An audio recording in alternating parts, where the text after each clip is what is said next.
교회 설립 10주년 앞두고 몇 번에 걸쳐서 교회를 생각한다 이런 시리즈 설교를 하려고 합니다. 조금 이론적인 그런 이야기들이 많이 오고 갈 것인데 부탁드리기는 좀 자주 반복해서 들어주시면 어떨까요? 그냥 성경 강의하면 여러분들이 받아들이기가 쉬우신데 조금 이론적인 것을 이야기하면 몇 번 반복해서 들어야 좀 이해할 수 있습니다. 근데 준비하고 보니까 사실 그렇게 새로운 것은 없고 그동안 제가 설교했던 내용들을 좀 정리하고 반복하는 것 같아서 송구하기도 했습니다. 그런데 그렇게 자주 말씀드릴 수밖에 없었던 것은 교회론이라고 하는 것 혹은 복음이라고 하는 것이 사실상 우리 교회가 존재하는 목적과 또 존재하는 방식을 결정하기 때문에 그렇습니다.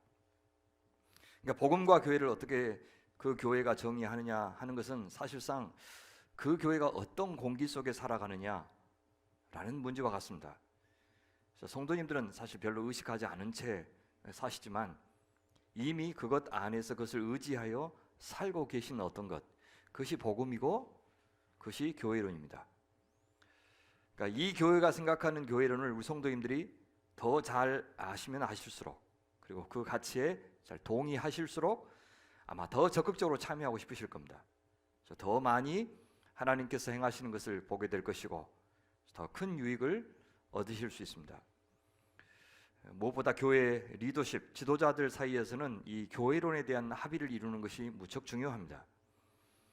교회가 어느 방향으로 가야 할지를 성경을 통해서 잘 결정해 놓으면 때로 아주 구체적인 세부적인 사안에 대해서는 이견이 있을 수 있지만 그것은 그렇게 큰 문제가 되지 않습니다. 서로 양보하고 이해하면서 많은 분들이 원하신 대로 그냥 하면 됩니다. 하지만 교회론에 있어서 이견을 보이면 사사건건 부딪히게 되는 것입니다.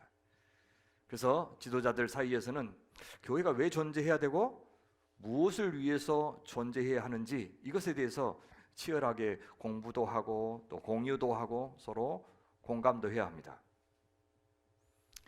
그래서 이 교회론에 대한 논의, 복음에 대한 논의는 모든 우리 교회에서 진행되는 것들의 전제가 되어야 합니다. 광주 소명교회 지난 10년을 돌아봐야 할 때가 되었는데 방법은 많습니다. 백서를 쓸 수도 있고 간략하게 10주년 역사를 정리할 수도 있겠습니다. 근데 곰곰이 생각해 보니까 어떻게 하든지 그것은 공정하게 진행될 것 같지 않고 자칫 격려나 감사를 넘어서 자화자찬이 될 수 있을 것 같아서 어떻게 하면 그냥 감사로 그칠까, 또 모자란 것 조금 더 보완하는 쪽으로 10주년을 기념할 수 있을까 고민하다가 이 설교를 준비하게 되었습니다. 그래서 교회 차원에서 또 우리 각각 개인의 차원에서 지난 10년은 어떤 시간이었는지를 돌아보도록 도와드리기 위해서 이 설교를 준비합니다. 성경이 말하는 교회, 또 하나님께서 교회를 세우신 뜻에 대해서 우리 같이 상고하다 보면 그 목적, 그 이유에 어울리게 과연 살아왔는지를 돌아보게 될 것이고, 그래서 부족한 것은 채워가고 또 잘못된 것은 고치고 감사할 것은 감사하는 그런 계기가 될 것이라고 생각했습니다. 성경이 교회에 대해서 잘 가르쳐주고 있지만 우리가 교회에 대해서 배울 때는 성경에서 직접 배우기보다는 학자들이나 또 선교사님들이 외국에서 공부해 온 것을 통해서 배우는 일이 많습니다. 신학교에서 그런 것들이 가르쳐지기 때문에 신학교에서 그것을 배운 사역자들이 교회에서 그런 식으로 가르쳤기 때문에 그렇습니다. 꼭 우리나라만 그런 것은 아니고요. 다들 성경에서 배워서 가르친다고는 했겠지만 교회가 교회에 대해서 이해해온 그런 학문의 역사를 쭉 살펴보면 실제로는 그렇지 않았습니다. 서구에서는 교회를 어떻게 이해하느냐? 우선 자기들이 기독교 국가에서 산다고 하는 전제를 갖고 교회를 이해했습니다. 그것이 큰 차이를 만들어내요. 태어나면서부터 딱 주변을 보면 다 교회 다니는 사람들이고 학교에 가면 성경을 배우고 국가기념일마다 찬송이 흘러나오고 대통령은 성경에 손을 놓고 선서하는 그런 나라에 사는 사람들은 그가 성도든 목사든 신학자든 그 상황에서 교회를 이해하게 되어 있습니다. 실제 그랬고요. 교회 정체성을 성경에서 형성해야 마땅한데 그 사회 문화의 영향을 받아서 형성되었다는 뜻입니다. 예를 들어 볼까요? 그러면 이해하시기 쉬울 겁니다. 독일의 교회는 나치 시대, 히틀러 시대에 나치의 민족주의와 인종차별을 가장 적극적으로 지지한 세력이었습니다. 나치가 하는 모든 일들을 성경적으로 정당화해 주었습니다. 그들은 물론 하나님을 섬긴다고 섬겼지만 국가사회주의라고 하는 독일 이데올로기를 지지했고 인종차별, 민족주의의 신을 숭배했습니다. 미국은 어떻습니까? 서구 유럽은 어떻습니까? 얼마나 많은 제국주의적인 행태를 보였고, 그래서 흑인들을 인간으로 취급하지도 않고 그들을 노예로 부렸고, 여성들은 또 얼마나 차별했습니까? 교회는 그렇게 하고도 신학적으로 그것을 정당화해 주었습니다. 남아프리카 공화국처럼 흑인들에 대한 백인들의 인종차별이 심했던 나라가 있었을까요? 만델라가 대통령이 되고 투투주교가 활약하기 전까지 이 나라는 아파르트헤이트라고 하는 가장 지독한 인종차별 정책을 폈습니다. 그런 악행과 그런 만행을 자행했던 백인들이 화란의 개신교인들의 후예들이라는 사실은 누구든 다 알고 있습니다. 공산주의 치하의 동유럽의 교회들도 충실한 그들의 후견인 노릇을 했고요. 이번에 엄청난 지금 민간인 학살, 또 국가 파괴, 도시 파괴, 그래서 전 세계 공분을 자아내고 있는 러시아의 우크라이나 침공에 대해서 러시아 정교회 수장은 지지 의사를 밝혔습니다. 정당한 전쟁이라고. 과연 우크라이나의 정교회도 같은 입장일까요? 같은 정교회인데 과연 그들이 성경의 이야기를 따라서 자기들의 정체성을 형성했을까? 하면 자기들이 살고 있는 이 세상이나 국가나 문화가 만든 이야기를 따라서 교회는 이래야 된다 저래야 된다라고 말했을까? 여러분, 교회가 무엇인가에 대해서 우리가 대답하려면 먼저 대답해야 될 질문이 있습니다. 우리가 누구지? 우리는 어디서 왔지? 우리는 왜 존재하지? 성경 이야기의 목적은 무엇인가? 우리 인간은 그 목적을 이루기 위해서 어떤 역할을 해야 되지? 우리의 소명은 무엇인가? 하나님은 왜 우리를 구원하셨을까? 예수님은 왜 오셨고 앞으로 재림하셔서 완성하실 창조의 궁극적인 목표는 무엇일까? 이런 질문들에 대한 대답이 교회가 무엇인가에 대한 질문에 대한 대답과 연결되어 있습니다. 그래서 내 필요, 내 만족, 내 느낌, 내 갈망보다도 하나님의 영광, 하나님의 뜻, 하나님의 말씀에 더 관심을 기울이지 않으면 우리는 교회가 무엇인가 라고 하는 질문에 대한 예수께서 하시는 그런 대답을 들을 수가 없습니다. 초대교회가 맞닥뜨린 가장 큰 위기는 로마 제국이 부여하는 그런 박해가 아니었습니다. 오히려 로마 제국이 교회를 합법적인 종교로 승인해주고 그래서 교회에 대한 핍박을 중지하는 순간부터 교회는 큰 위기에 처하게 됐습니다. 나중에는요, 처음에는 기독교를 공인했어요. 그냥 박해하지 않는 정당한 여러 종교 중에 하나로 공인했습니다. 그런데 4세기 말에 가면 국가 종교가 돼요. 로마의 국가 종교로까지 발전하게 됩니다. 기독교가. 그러면서부터는 이제는 기독교를 믿지 않는 사람들이 오히려 기독교에 의해서 박해를 받기 시작해요. 그러면서부터 교회는 타락합니다. 그리고 황제가 교회의 수장이 됩니다.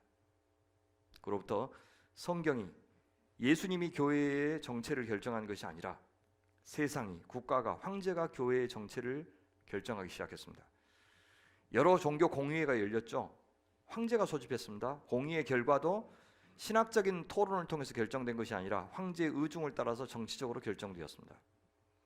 교회가 국가 권력에 충실한 하수인이 되어서 온갖 부와 권력을 누렸던 것이 우리 시대만의 일이 아니었던 것입니다. 그들은 성경이 아니라 국가 권력에 의해서 존재 방식과 가치를 결정하는 그런 집단에 불과했습니다. 그래서 그 시대의 교회를 개혁하기 위해서 시작한 것이 무엇이냐? 수도원 운동입니다.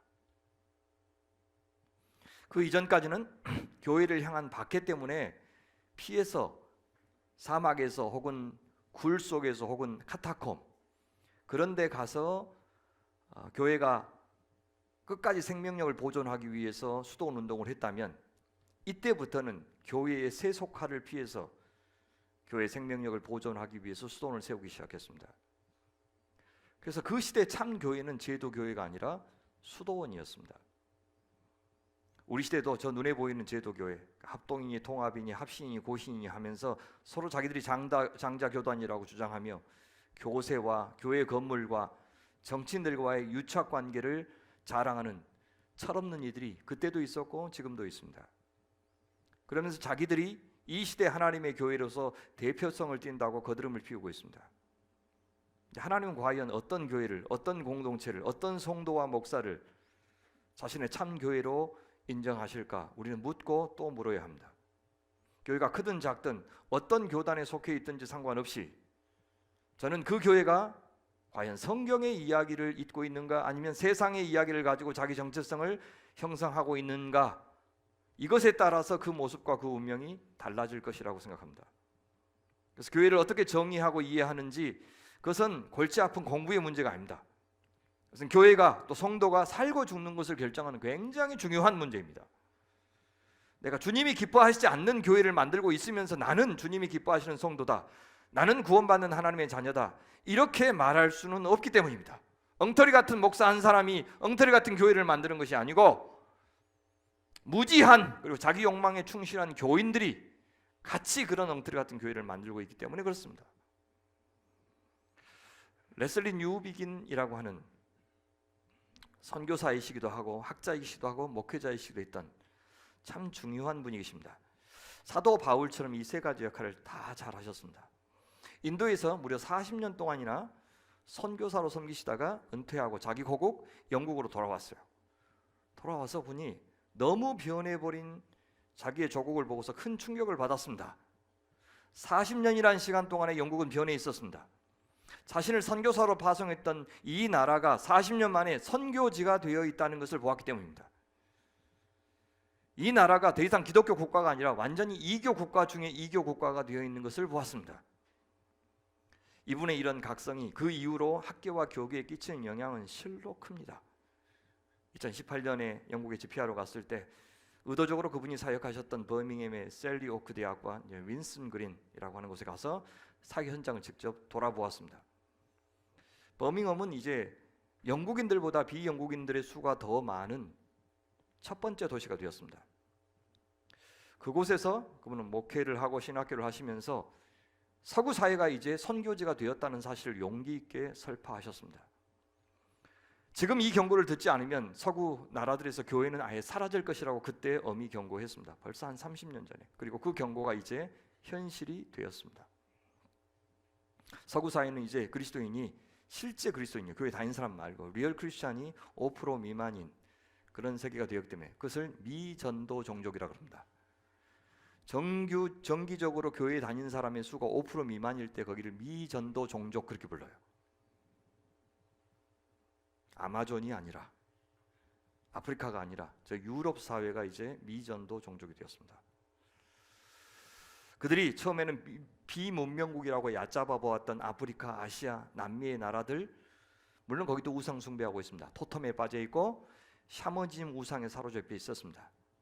근데 거기만 우상 숭배의 나라이니까 선교사를 보내서 선교해야 된다 그렇게 보았는데, 사실 자기들도 이성주의, 과학주의, 물질주의, 개인주의에 빠져서 이제 하나님은 사적인 영역, 집에서나 교회에서나 믿고 심리적인 영역, 마음의 평안이나 얻고 그렇게 하는데 도움이 되는 그런 정도의 숭배의 대상으로 전락시키고, 공적인 영역에서는, 이 국가 단위에서는, 이 세상에서는 신앙의 이름으로 무엇 하나 해서는 안 되는 그런 사회가 되었는데, 그 사람들은 그것을 모르고 그것을 인정하지도 않고 있다고 그분은 경고했습니다. 레슬리 뉴비긴은 그들이 만몬이라고 하는 더 강력한 우상 숭배를 하느라고 하나님을 버렸다고 경종을 울리는 담대하고도 서슬프는 메시지를 선포하다가 가셨습니다. 이 서구의 문제가 오늘 우리의 문제이기 때문에 중요한 겁니다. 그렇게 서구에서 교회가 번성할 때 우리는 그들에게 선교를 받았고 그들에게 교회가 무엇인지에 대해서 배웠습니다. 그들이 생각하는 구원이 무엇이고 그들이 생각하는 교회가 무엇이었습니까? 그들은 구원이라고 하는 것은 예수 믿고 천당 가시는 것이라고 가르쳤습니다. 근데 자신들은 기독교 국가에서 태어났고 어릴 때부터 유아세를 받았고 태어난서부터 교회에 다니는 교인이 되었으니 구원은 당연히 받고 시작한 것이라고 생각했습니다. 그러다 간혹 간혹 거기에 대해서 문제 제기를 한 사람들이 나왔죠. 누굽니까? 가령 예를 들어서 빌리 그레이엄 같은 사람들은 이미 믿고 있는 사람들에게 다시 한번 born again 하도록, 다시 한번 개인의 구주로 인격적으로 주님을 영접하도록 그렇게 호소했습니다. 거듭남의 경험이 중간에 한번 다시 반드시 필요합니다 라고, 지금 인격적으로 결단할 사람들 앞으로 나오십시오 라고 하는 그런 문화를 만든 분이 빌리 그레이엄이에요. 근데 그런 방법으로 복음 전도를 했던 이유가 뭡니까? 이미 자기들은 태어날 때부터 그리스도인이라고 생각하고 있는 사람들이었기 때문에 그 방법이 통했던 거예요.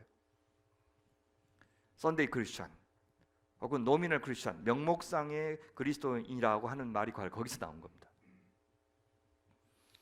근데 우리 상황은 다른데 1970년대 초에 빌리 그레이엄을 여의도 광장에 모셔가지고 엄청난 집회를 하면서 똑같은 방법으로 질문하는 그 생뚱맞은 일을 했어요. 전혀 안 믿고 있는 사람들에게 예수님을 인격적으로 영접하라고. 더 심하게는 CCC가 사형례를 가지고 요거 가르쳐서 영접기도 따라하면 예수 믿고 천국 가는 티켓 얻는다고 그렇게 말함으로써 정말 복음이 무엇인지 구원이 무엇인지에 대해서 사실 좋은 의도로 했지만 그 왜곡하는 결과를 낳고 만 겁니다. 충분히 복음을 전하고 난 다음에 믿음을 요구해야 되는데 지금 당장 안 믿으면 내일 죽으면 지옥 간다는 식으로 겁을 줘서 영접기도를 받아내는 그런 일들이 얼마나 많았는지 모릅니다. 그러니까 일단 구원은 바꿔보자. 잘 사는 문제는 그 다음 문제고, 잘 살면 좋고 상급 받으니까, 그 다음에 못 살면 상급 좀 적게 받고 좀 빌라 좀 작은 데서 살지 뭐. 그렇게 생각하고 그마저도 못하면 개털 모자 쓰고 천국 간다고 그런 식으로 구원을 희화화했습니다. 그 영광스러운 구원, 위대한 구원을 정말 하찮은 것으로 만들어 버렸어요. 아무리 좋은 뜻이었다 하더라도. 그렇게 전도한 것은 그들이 생각하는 구원이 예수께서 나를 위해서 하신 일을 믿고 개인적인 구주로 영접하면 죽어서 저 천당 어딘가로 내가 이동하는 것이라고 생각했기 때문에 그렇게 전한 거예요. 그런데 미국과 서구인들은 옆에 있는 사람들에게는 전도할 생각을 안 했어요. 그 대신 조선 같은 미개한 나라에 선교사를 파송하는 일을 참 열심히 하셨습니다. 자신들은 당연히 참 좋은 기독교 국가에서 살고 있다고 생각했기 때문입니다. 그것을 코르푸스 크리스티아눔이라 기독교 세계라고 부릅니다. 그 사회에서 교회가 차지하고 있는 위치에 따라서 교회론이 형성되었다는 것을 보여줍니다. 심지어 자신들은 이렇게 많은 헌금을 해서 선교를 하고 있으니, 선교사를 보내고 있으니 세상에서 어떻게 살든지 간에 그 신앙생활은 잘하고 있다고 생각했습니다. 철저하게 성속 이혼론에 입각해서 신앙생활을 한 겁니다.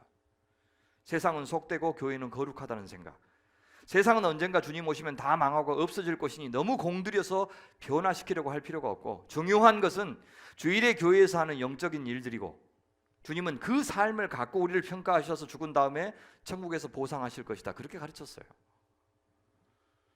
그 일을 좀 더 전문적으로 하는 목사나 선교사를 성직자라고 불러서 수왕해 주었고, 자신들을 평신도로 격화시켰습니다.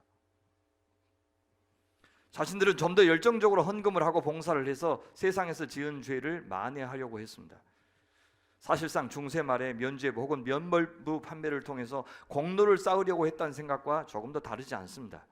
다만 중세에는 구원 얻는 자격을 얻으려고 했고, 우리 시대는 상급 얻는 자격을 얻으려고 했다는 사실만 다를 뿐, 둘 다 복음을 오해했고, 하나님을 오해했고, 구원을 오해했고, 교회를 오해했습니다. 자신들이 살고 있는 사회에서, 세상에서, 국가에서 어떻게 사는 것이 그리스도인답게 사는 것인지에 대해서 구체적으로 고민하지 않았어요. 강조하지도 않았습니다. 정치, 경제, 문화, 사회 영역에서 어떻게 사는 것이 세상과 구별된 그리스도인의 삶인지에 대해서 고민할 필요가 없었습니다. 왜냐하면 그 나라가 기독교 국가였기 때문입니다. 대통령이 백인, 중산층, 기독교인이었기 때문입니다. 명목상으로만 그랬고, 전혀 그 나라는 기독교적인 가치관으로 움직이지 않았는데도 그들은 지지했습니다. 기독교 국가가 그래서 제국주의가 되어서 약한 나라들을 침략했고 약탈했고 초강대국이 되었고, 그 나라의 교회와 사람들은 그 초강대국의 경제적인 혜택을 누렸어요. 그리고 그것을 하나님의 축복이라고 말했어요. 약탈당한 나라들은 수없이 고생하는데, 백인들에 의해서 고생하는데, 노예처럼 부림을 당하는데, 그곳에 있는 자원들은 다 서구로 이동하는데, 자기들은 하나님의 축복을 받아서 이렇게 부강해졌다고 생각했어요. 기독교 국가인데 유태인들을 수백만 명 학살합니까? 기독교 국가인데 영국이 남아공과 인도에서 그렇게 많은 사람들 죽입니까? 신사의 나라예요? 그러고도 모자 쓰고 양복 입은 신사의 나라냐고요. 그런 역사를 전혀 모르고 있으니 여전히 한국의 목회자들은 미국이 저렇게 잘 사는 것은 하나님을 잘 믿어서고 유태인들이 세상을 움직이는 것은 하나님을 믿어서 그렇다고 말도 안 되는 어리석은 소리를 지금도 하고 있어요. 레슬리 뉴비긴처럼 미국은 이제 이교 국가고 영국도 이교 국가라고 말하는 사람이 그때는 드물었습니다. 지금은 다 그렇게 이야기합니다. 이제 그리스도인이 된다는 것은 무엇을 의미합니까? 저 이교 국가에서 하나님 나라의 가치대로 살아가는 것이 신앙입니다. 그게 없었던 거예요. 외국의 선교사 파송해서 전도하여 영혼 구원하는 것이 선교의 전부라고 여겼고 그 사회를 하나님 나라의 가치가 실현되는 곳이 되게 하는 것이 선교라고 가르치는 것은 최근이었습니다. 만약 여러분들이 조선인이었는데 1930년대 독일에 갔다고 상상해 보세요. 그 나라에 가니까 게르만 민족이 아니라고 하는 이유로 독일 사람들이 여러분을 핍박하고 교회가 그리스도인인 여러분을 도와주기보다는 국가 정책을 따라서 여러분을 피해자로 만드는 일에 앞장섰다면 여러분들을 발본세곤에서 캠프로 수용소로 보냈다면 그래도 여러분은 그 독일 교회를 예수님의 그리스도의 몸인 교회, 사랑과 믿음과 소망의 교회라고 인정하시겠습니까? 동남아에서 온 외국인 노동자 한 사람을 전도해서 교회에 데려왔는데 교회가 그 사람이 불법 체류자 신분인 것을 알았어요.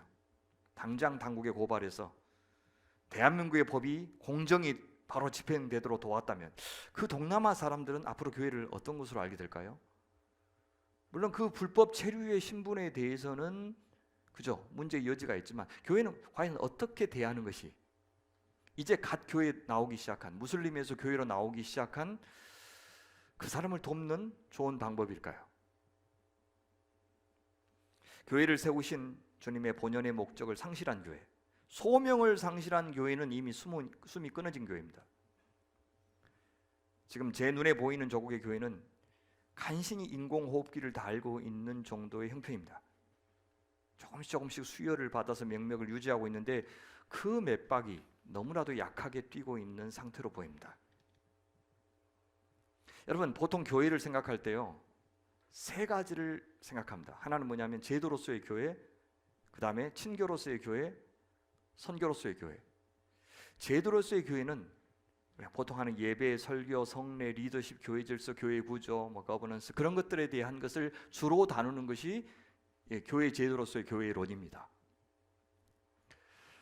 보통 교회 안에서 코이노니아, 친교를 다루고 공동체성에 대해서 교회론을 정립하는 방법이 있어요. 세 번째는 선교의 입장에서 세상 가운데서 교회가 빛과 소금으로 어떻게 기능하고, 그 다음에 예수 안 믿는 자들을 어떤 방법으로 주님을 믿게 하고, 또한 주께서 원하시는 하나님 나라를 이 세상 속에 구현하느냐, 이 선교의 관점에서 교회론을 정립하기도 합니다. 그런데 그동안 서구에서 교회론을 다룰 때, 그리고 우리에게 가르칠 때 이 셋 중에서 무엇을 제일 중요하게 생각했겠습니까? 제도로서의 교회에 대해서만 연구했어요. 교회 안에서 교회가 어떤 기능으로 작동해야 되는지, 목회자가 할 일은 뭐고, 예배는 어떤 순서로 해야 되고, 직분은 어떤 것을 만들어서 그들에게 무슨 일을 부탁해야 되고, 재정은 어떻게 관리하고, 한 해 행사는 무엇을 해야 교회가 교회인지, 그것에 대해서 너무 중요하게 다루었습니다. 거의 대부분은. 그래서 그것을 잘해서 성도 수가 늘어나면 하나님의 축복을 받은 것이고, 예배 분위기가 좋고 설교가 마음에 들면 은혜 받았다고 하고, 내가 그런 큰 교회에 속하고 전통 있는 교회에 속하고 또 목회자나 교회 평판이 좋은 곳에 속해 있으면 나도 괜찮은 교인이 되는 듯한 착각을 하도록 만들었습니다. 안타깝게도 이것이 서구의 교회의 교회론, 교회에 대한 이해 영향을 받아서 그렇게 된 것이 아주 분명합니다. 여기에 대한 반성이 이루어진 것이 최근이기 때문에 제가 그렇게 말씀드릴 수가 있어요. 다행스럽게도 신학계에서 이제 하나님 나라가 얼마나 복음에서 중요한지를 알기 시작했고, 그러면서 선교에 대해서도 교회에 대해서도 다시 정의하게 되었고, 그래서 교회에 대해서도 새롭게 그 기능과 역할을 이해하기 시작했습니다. 그것은 단지 이제 교회가 교회만 생각하지 말고 세상도 생각하자라는 정도가 아닙니다. 우리가 구원받았으니 다른 사람에게도 복음을 전해서 구원받게 하고 같이 천국 가게 만들자, 그런 뜻이 아닙니다. 그것을 포함하지만 그것이 전부가 아닙니다. 뭔가 부족한 것이 있었는데 이제 더 보태자, 그런 의미로 정립하면 안 된다는 겁니다. 교회가 무엇이고 교회가 원래 왜 존재하는지를 아는 것에서부터 시작해야 됩니다. 그것을 알아야 교회에서 하는 모든 일들, 교회의 제도와 관련된 것들도 비로소 제 자리를 찾기 시작하기 때문입니다. 우리가 예배드리고 선교하고 교육하고 교회가 어떤 거버넌스를 갖고 교회 제도를 가지고 운영하는지, 모든 것들은 어디서부터 시작해야 된다고요? 하나님 왜 교회를 주셨지? 그렇죠. 교회가 존재하는 목적이 뭐지? 라고 하는 것에서부터 다시 다 정의가 돼야 되니까 기존에 하고 있는 거 그대로 한 채로 뭔가 부족한 걸 하나 덧붙이면 안 된다는 겁니다. 이해되세요? 제가 자신이 없어서 자꾸 묻는 거예요. 여러분들 의심하는 게 아니라 제가 이렇게 하면, 이렇게 설명하면 이해하실까? 이렇게. 죄송해요. 여러 번 제가 하다 보면 조금 더 자신 있게 전할 수 있을 텐데 반복해서 좀 들어주시면 좋겠습니다. 특히 선교는 구원받은 교회가 해야 될 역할 정도라고 그동안 생각해 왔는데, 하나님 나라 중심의 복음과 구원 이해 때문에 선교의 정의도 달라졌습니다.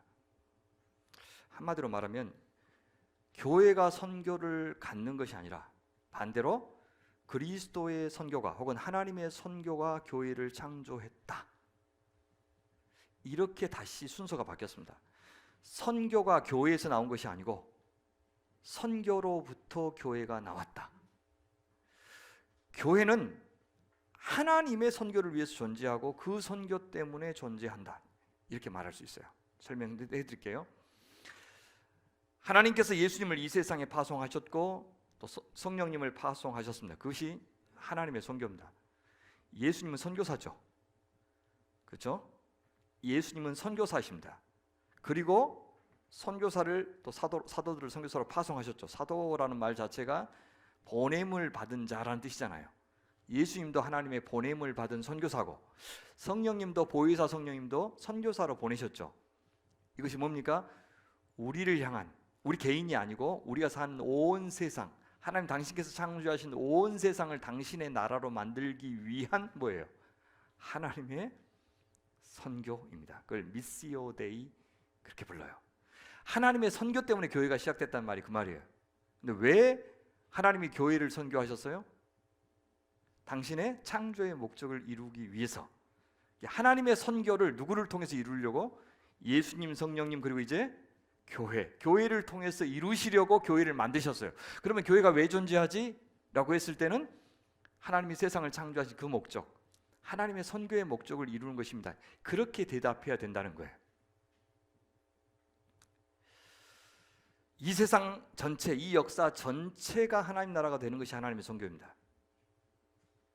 그래서 교회가 선교하는 교회가 아니라 선교적 교회가 될 때만 그때 하나님이 존재하게 하신 목적대로 존재하는 살아있는 공동체, 주님의 몸인 교회가 될 수 있는 것입니다. 이것이 교회의 정체성입니다. 이제 교회는 예수님과 함께, 성령님과 함께 그 온 세상 선교를 위해서 세상에 존재하는 사람들인 것입니다. 이 세상에서 몇 사람만 끄집어내서 다른 세상으로 옮기려고 뽑아낸 사람들의 모임이 아닙니다. 그래서 죽어서든 혹은 예수님이 오셔서든 다른 곳으로 이동하기 전까지 잠시 머물러서 대기하는 장소로 교회를 그동안 봤는데, 그렇게 보면 안 된다는 거예요. 대기 장소로 교회를 봤을 때 교회가 하는 모든 일, 그 다음에 그렇지 않고 하나님의 선교적 공동체로서 교회가 하는 모든 일, 이건 전혀 다르게 정의될 수밖에 없습니다. 어차피 하나님 안 믿는 바깥 세상은 다 망해가고 죽을 것이니 어쨌든 요행이도 선택받아서 교회로 모여든 사람들끼리 잘 살고, 가능하면 세상에 안 좋은 영향 덜 받고, 가끔 세상에 적선하듯 필요한 거 나눠주는 정도로 착하게 살자는 것이 기존의 교회론이었습니다. 그래서 교회의 제도, 교회의 공동체성, 교회의 선교 가운데서 교회의 제도를 가장 중요하게 여겼고, 제도의 핵심은 목사와 건물과 공예배를 가장 중요하게 여긴 것입니다. 누가 신앙생활 잘하는 사람이냐? 공예배 참석 잘하고 11조 잘하는 사람이 신앙생활 잘 하는 사람들이다 라고 하는 논리적 결론에 이르게 된 것입니다. 나는 정작 변하지 않은 채 열심히 선교하는 교회에 속해 있는 것으로 자기 할 일 다 했다고 생각하는 것. 어제 이제 전주의 안디옥 교회 얼마나 선교 많이 하는 교회입니까? 여러분들 선교하는 거 아니라고 제가 여러분 말했어요. 선교하는 데 돈 많이 보탠 교회지 여러분들 선교하는 거 아니라고. 자꾸 여러분들이 가서 선교한 것처럼 착각하지 말라고.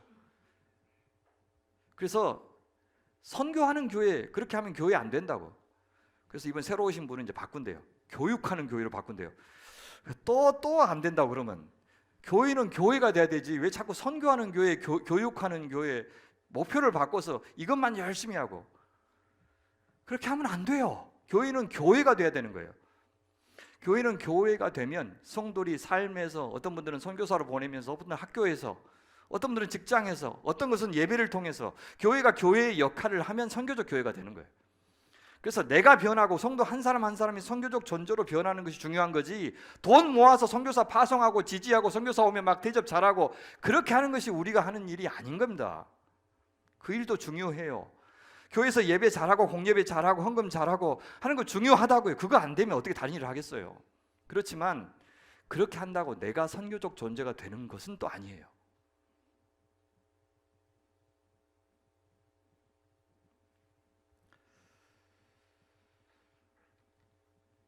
아무리 교회 바깥에서 그리스도인답게 잘 살아도 공예배에 참석해서 헌금 잘하고 봉사 잘하는 거 잘 못하면 그동안은 신앙생활 잘 못하는 사람으로 간주했어요. 국내 전도보다도 외국으로 선교 나간 사람이 더 신실한 사람이고 목회자로 살겠다고 나선 주의 종들이 더 믿음 좋은 사람이고 더 중요한 사람이라고 여겼던 이유가 뭐 때문이에요? 교회의 제도를 제일 중요하게 여겼기 때문에 그런 거예요. 다시 말씀드립니다. 교회 안에서 하는 활동들을 무시하자는 말 추호도 아닙니다. 교회의 제도 중요합니다. 제가 그렇게 말했다고 오해하셨기 때문에 우리 교회가 그동안 참 어려웠어요. 제가 얼마나 소갈이 했는지 몰라요. 아, 우리 교회는 교회의 제도 안 중요하구나.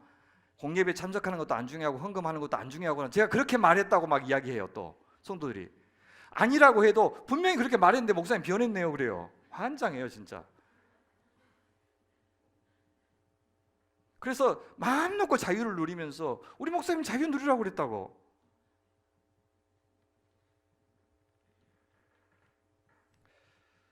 근데 우리는 교회 생활만 중시하고 성도들은 생각 없는 종교 중독자로 만드는 것이 아니라 이 교회 제도가 복음에 의하여 올바른 구원론에 의하여 하나님의 창조 목적에 따라서 잘 정립되어야 한다는 사실을 제가 강조한 것입니다.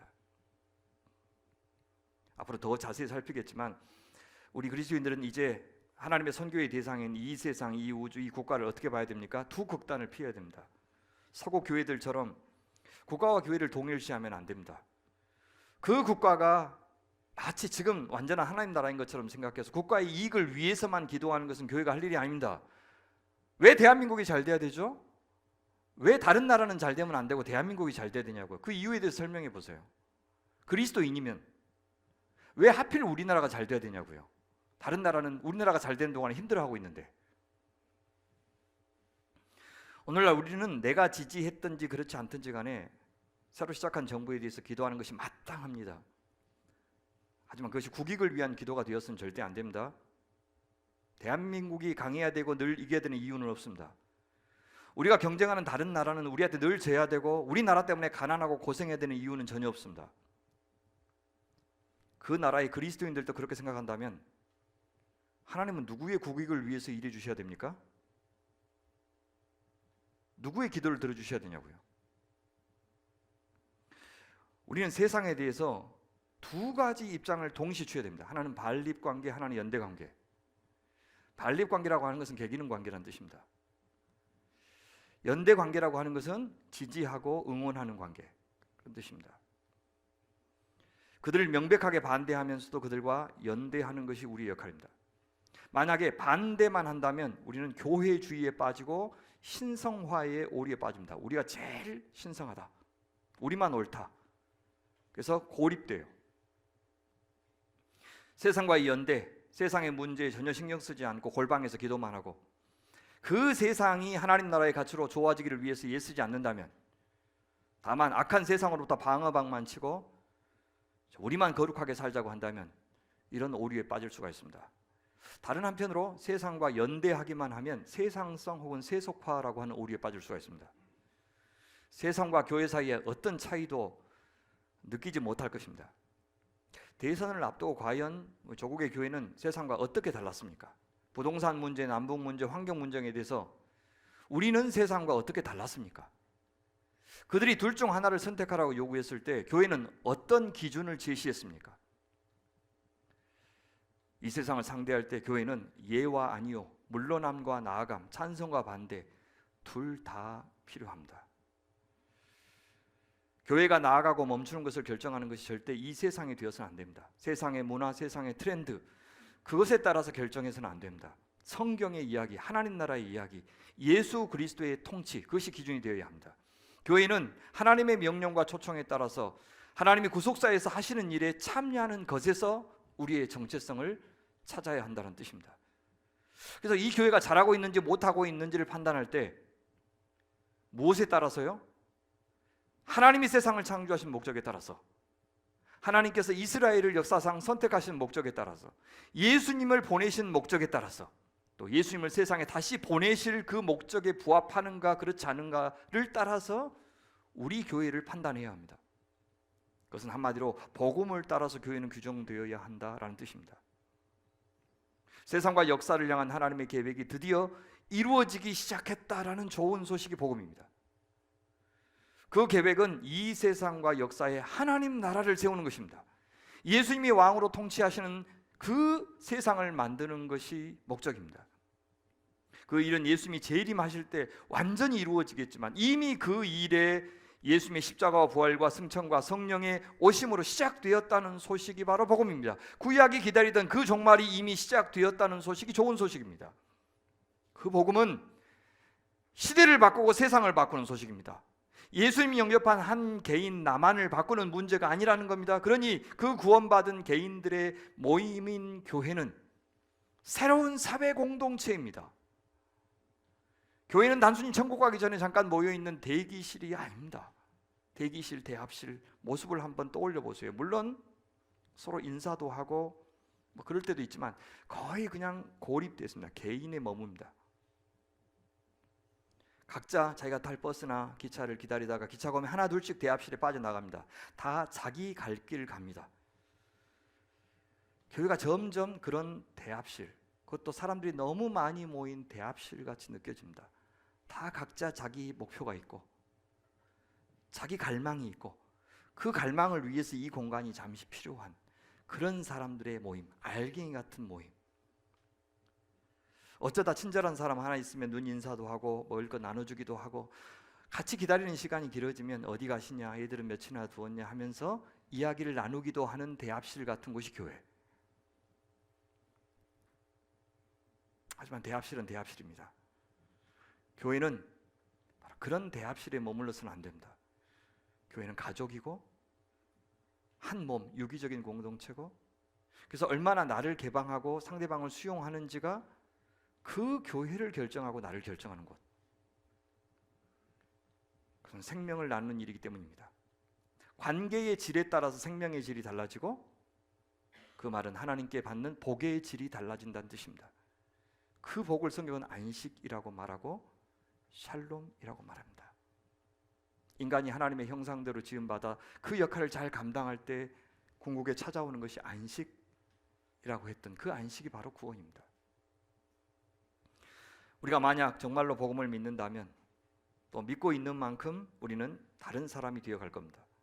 복음이 우리에게 하나님이 하신 일이라는 것이 정말로 사실이라면 그것은 우리의 모든 사유의 출발이 되어야 되고 우리를 실질적으로 지배하는 실제가 되어야 한다는 뜻입니다. 세상이 뭐라고 말하든지 간에 그것들이 옳고 그른지, 그것들이 가치 있는지 가치 없는지를 분별하는 기준으로 우리는 그 복음을 사용해야 합니다. 사람을 상대할 때도 그렇고 돈을 상대할 때도 그렇고 시간을 상대할 때나 복음이 우리를 결정하게 하는 사람이 그리스도입니다. 정말 복음이 하나님께서 하신 일, 하고 계시는 일, 하실 일인 것이 맞다면 우린 그렇게 해야 됩니다. 복음은 우리 영혼에 대한 문제만이 아니고 삶 전체에 대한 문제고요, 나에 대한 문제만이 아니고 우리의 문제고요, 복음은 교회의 문제만이 아니고 온 세상과 역사의 문제고, 복음은 오늘의 문제만이 아니고 과거와 현재와 미래를 다 아우르는 문제가 복음입니다. 세상에도 역사가 있죠. 그 역사를 주름잡는 세력들이 있었고 나라들이 있었습니다. 돈이고 정치 세력이고 개인이고 무엇이든지 말입니다. 그리고 그들이 만들어 온 이야기가 있습니다. 하지만 그 이야기들이 우리를 살고 죽게 만들지 않는다고 믿는 것이 신앙입니다. 당연히 그들이 영향을 주죠. 무시할 수 없는 영향을 미치고 아주 실감나게 우리의 일상의 작은 부분들까지 그 세력들이, 그 이야기들이 영향을 미치고 있는 거 부인할 수가 없습니다. 하지만 동시에 복음의 이야기는 그보다 더 구체적으로, 더 능력 있게 우리에게 영향을 미치고 있습니다. 믿음이 뭡니까? 바로 그 복음이 우리에게 영향을 미치도록 허용하는 것. 복음은 신약 성경에서 예수님과 함께 나오기 시작했지만 그 좋은 소식을 이해하려면 당연히 구약의 이야기를 알아야 합니다. 구약의 이야기가 바로 신약에서 말하는 복음의 내용이기 때문입니다. 구약에서 약속되었던 일이 이루어진 것이 복음입니다. 그리스도께서 오신 것이 복음이라면 왜 그분이 오셔야 했는지를 말해주는 것이 구약입니다.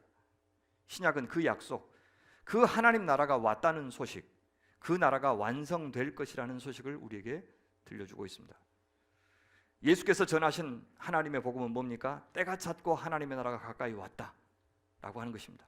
예수님 자기 안에서, 왕이신 자기 안에서 온 세상에 침입하는 하나님의 통치, 하나님의 주권, 하나님의 나라가 왔다는 선언이 바로 복음이었습니다.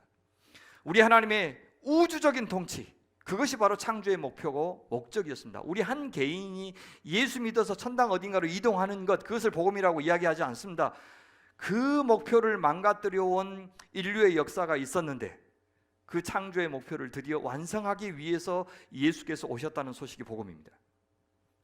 다시 말합니다. 복음은 내가 구원받는 나 개인의 이야기가 아닙니다. 내가 죽은 다음에 이 땅이 없고 다른 곳에 있는 어떤 천국으로 이동하는 이야기가 복음이 아닙니다. 복음은 우주 역사 전체의 이야기, 당연히 나 개인을 포함하는 이야기이지만 동시에 우리의 이야기, 공동체의 이야기, 복음은 미래의 이야기, 하늘의 이야기이면서 동시에 오늘의 이야기, 이 땅의 이야기, 그것이 바로 복음입니다. 자, 그렇게 생각하고 한번 성경을 읽어보십시오. 구약에서 신약에 이르기까지 성경 한번 쭉 이 관점에서 살펴보십시오. 예수님을 입술로 고백하고 죽어서 가는 천국 특権얻어서 천국 가는 그 이야기를 성경이 과연 하고 있는지, 그 천국에서 좀 더 많은 상급 받기 위해서 이 땅에서 하나님 시키는 일 열심히 하자고 말하는 이야기인지, 만약 여전히 그렇게 생각하신다면 그런 목회자가 하는 교회, 그런 성도들이 모인 교회는 그렇게 교회 중심으로만 살게 될 겁니다. 주일 중심으로만 살게 될 겁니다. 교회 생활에만 충실하면 신앙 좋은 성도라고 인정받는 교회 될 겁니다. 성경의 이야기는 세상 역사의 이야기인 것 맞습니다.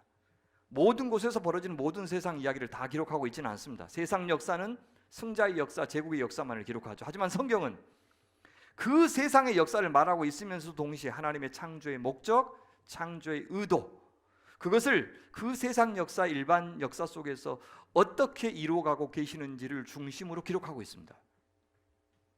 그런데 그 이야기는 바로 하나님께서 세상을 어떻게 바라보고 또 그 세상에 대해서 어떤 기대를 갖고 계시는지를 알 수 있게 하는 유일한 이야기입니다. 그것을 성경은 뭐라고 그러냐? 계시라고 부릅니다. 하나님이 누구신지, 하나님이 세상에 대해서 어떤 기대를 갖고 계시는지 그것을 말해주는 것이 계시예요. 성경은 계시의 역사예요. 내러티브, 이야기 형식으로 하나님은 자신을 계시하셨어요.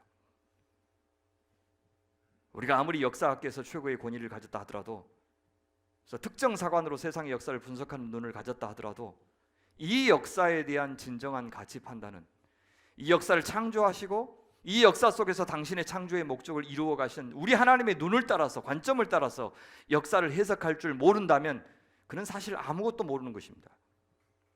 하나님의 계시의 이야기를 따라서 우리는 오늘 세상의 역사, 대한민국의 역사, 그리고 내 개인의 역사, 우리 교회의 10년 역사를 평가해야 마땅한 것입니다.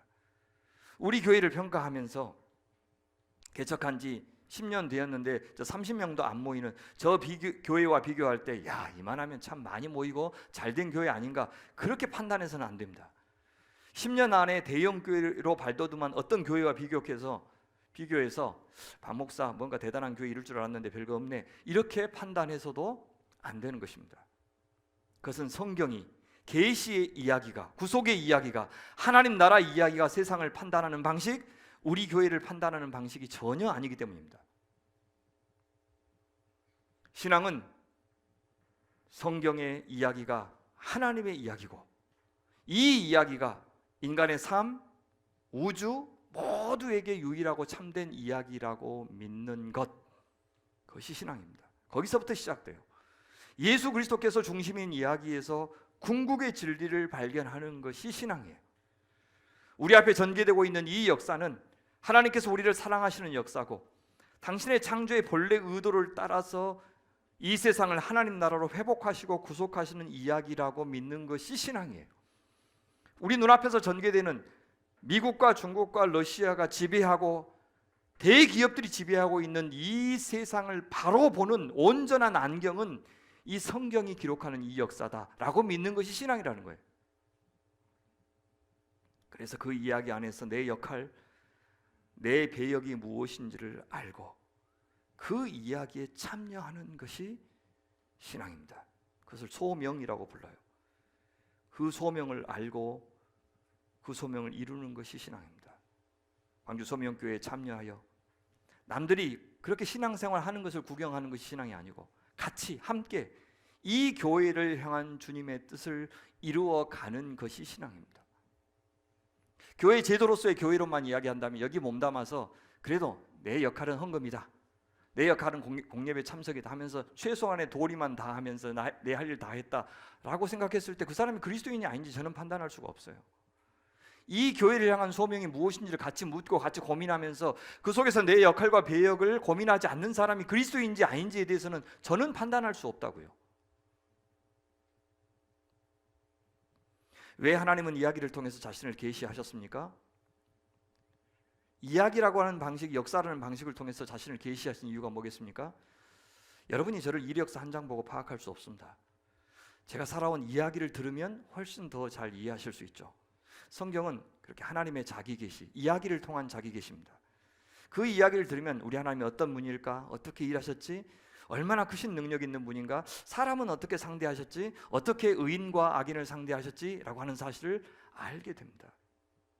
그래서 인격적으로 자신을 계시하시는 거예요. 무엇을 위해서? 인격적인 반응을 기대하시면서. 그래서 다른 모든 이야기를 해석하는 이야기, 하나님에 대한 이야기, 하나님의 성품과 능력에 대한 이야기, 하나님의 세상 창조 목적에 대한 이야기, 그것이 성경이고, 그래서 성경을 메타 내러티브라고 부르는 거예요. 다른 모든 이야기를 해석하는 이야기라고 부르는 겁니다. 다른 모든 신학적인 수권은 이 이야기에 비하면 다 2차적입니다. 그래서 교회가 무엇인지에 대해서 정의할 때 우리 시대의 다른 교회나 세상의 기준을 들이대면 안 되는 것입니다. 옆에 있는 교회 이야기를 하면서 우리 교회가 잘 되려면 그렇게 해야 된다고 말해서는 안 됩니다.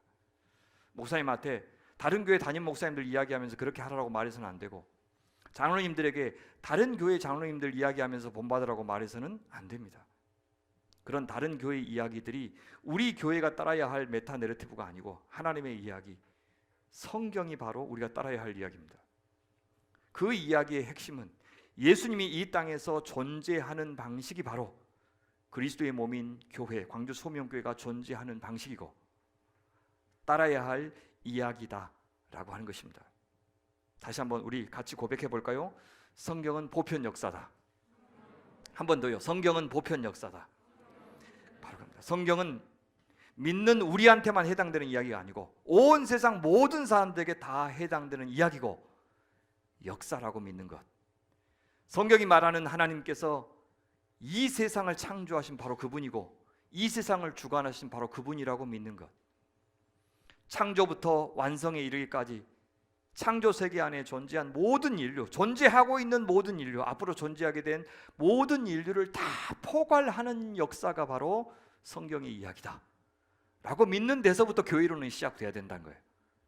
그래서 교회가 상대해야 될 세력이 뭡니까? 영역이 뭐예요? 바로 내 개인의 마음이 아니라고. 마음의 평안 문제, 마음이 기분 나쁜 것이 좋아지는 문제, 그 다음에 내 자식이 합격하는 문제, 내가 돈을 버는 문제, 이런 세세한 문제가 내가 교회가 필요하고 하나님이 필요한 이유가 되어서는 안 되는 거예요.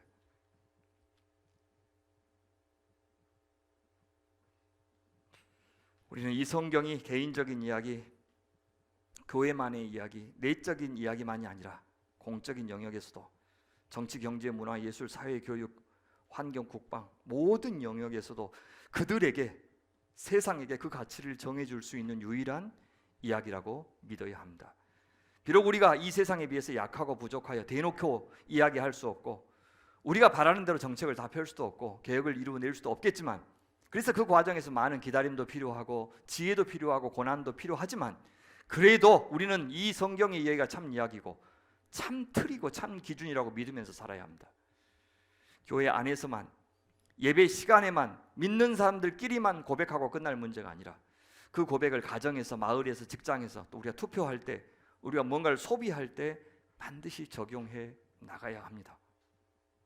대선이 끝나고 나서 우리가 마음이 아픈 이유가 뭡니까? 교회가, 세상은 자기 이데올로기를 따라서, 자기 욕망을 따라서 아파트값 올려줄 사람 찍는 거 뭐가 그렇게 이상해요? 당연하죠. 안타까울 뿐이죠.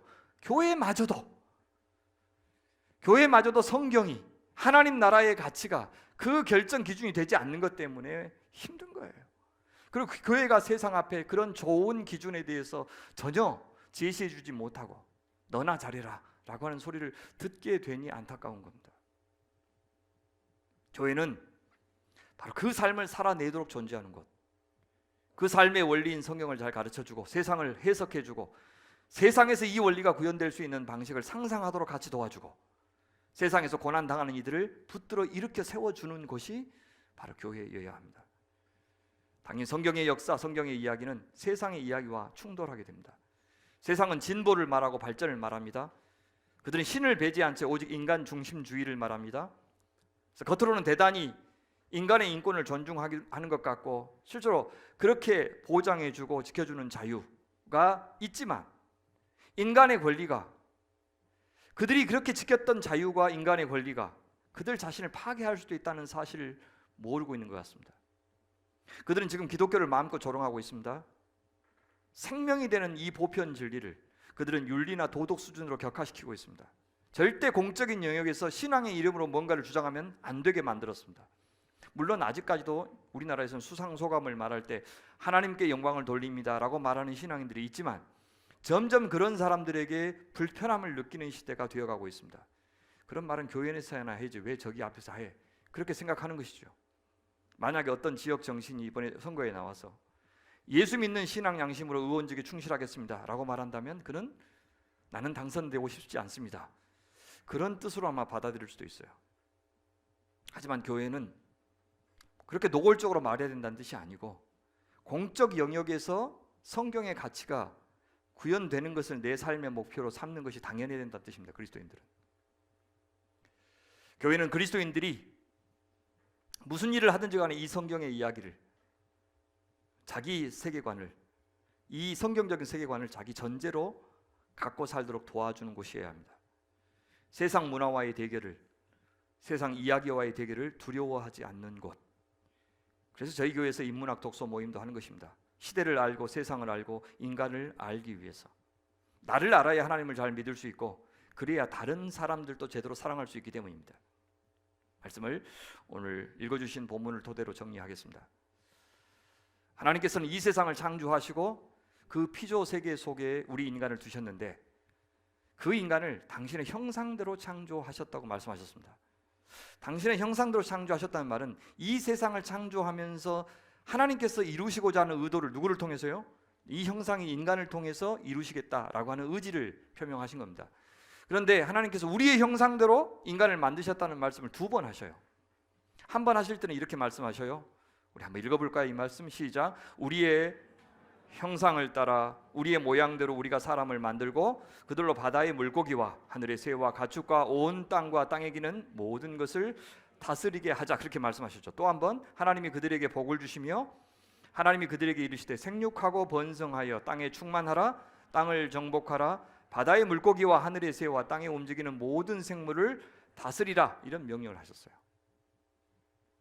창조주 하나님을 대신해서 하나님께서 창조하신 하나님이 사랑하시는 것을 사람이 잘 섬기고 잘 관리하여 그 하나님의 창조의 의도를 따라서 생명들이 존재하게 해주라 그런 뜻입니다.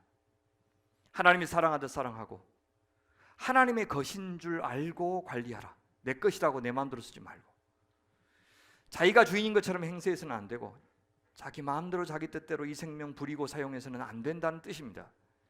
인간이 존재하는 목적, 교회가 존재하는 목적은 바로 이 하나님의 목적을 이루는 것입니다. 함께 하나님의 복을 누리게 하는 것, 하나님의 생명을 누리게 하는 것, 그것이 역사가 존재하는 방향입니다.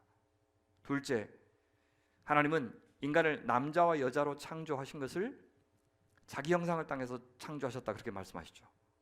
삼위 하나님께서 서로 사랑하고 하나가 되어서 교제하시고 있는 것처럼 우리도 서로 사랑하는 관계적 존재로 공동체적인 존재로 사회적인 존재로 살아가야지만 그 생명이 생명다워지는 그런 존재로 부르셨다는 것입니다. 교회 사명이 무엇입니까? 교회가 하나님의 사명을 이루는 것이고 하나님의 존재 방식을 따라서 살아가는 것, 바로 그렇게 삼위 하나님이 맺으시는 관계를 우리가 가는 세상 속에서 맺게 하는 것, 서로 평화를 만들고 화해를 이루고 사랑하게 만들어주는 역할을 교회가 하도록 부름받았다는 뜻입니다. 인류의 역사는 이 하나님의 창조의 목적과 정반대로 치달았지만 하나님께서는 그 창조의 목적을 이루기 위해서 선택하셨고 공동체를 만드셨고 그 선택한 공동체의 다른 인류를 계속해서 지금도 초대해 오시고 있습니다. 바로 그곳에 무엇이 임합니까? 안식이 임한다. 그것이 새 하늘과 새 땅에서 궁극적으로 이루어질 하나님 나라의 축복입니다. 사랑하는 소명의 가족 여러분, 저희가 바로 그 하나님의 형상 공동체입니다. 이 세상에서 하나님 노릇을 대신하도록 부름받은 사명 공동체입니다. 그 삼위 하나님의 존재 방식을 따라 살아가야 하는 삼위일체적 공동체입니다. 하나님 나라 이야기를 이어가고 그 이야기에 참여하고 그 이야기를 통해서 세상의 모든 이야기를 해석하고 평가하는 사람들을 만들어가는 창조해가는 공동체가 바로 광주소명교회입니다.